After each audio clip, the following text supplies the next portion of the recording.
Alors voyons maintenant comment former des molécules à partir de leur degré d'oxydation. Nous avons déjà vu avec Louis comment former des molécules.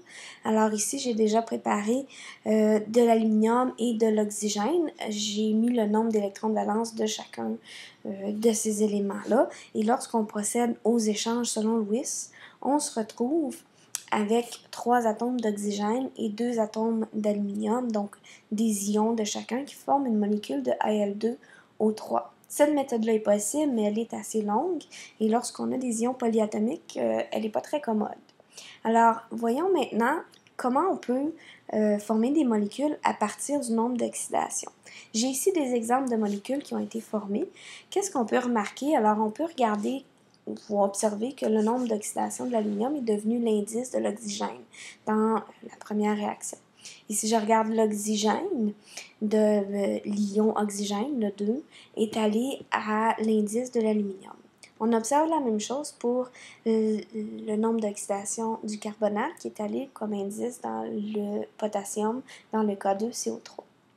Petite différence ici, par exemple, dans le ZR, son nombre d'oxydation 4 s'est transformé en 2 dans la molécule et le 2 est devenu 1 ici. Alors, on va expliquer comment ça se fait.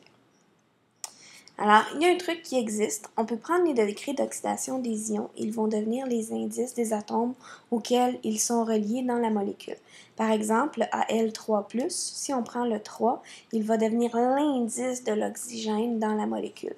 Je prends le degré d'oxydation 2-, on enlève la charge et ça devient l'indice de l'aluminium dans la molécule. Si je fais la même chose, mais que j'ai des nombres pairs, on doit les simplifier. Donc, dans un premier temps, encore une fois, le 4 va aller à l'ion polyatomique et le 2 va aller au ZR. Par contre, ce sont 2 chiffres pairs, ce qui nous indique que possiblement qu'il y a une possibilité d'avoir des liens doubles. Alors, on doit simplifier. 2 et 4 devient 1 et 2. Alors, étant donné que le 1, on ne le voit pas dans les molécules, il va tout simplement disparaître.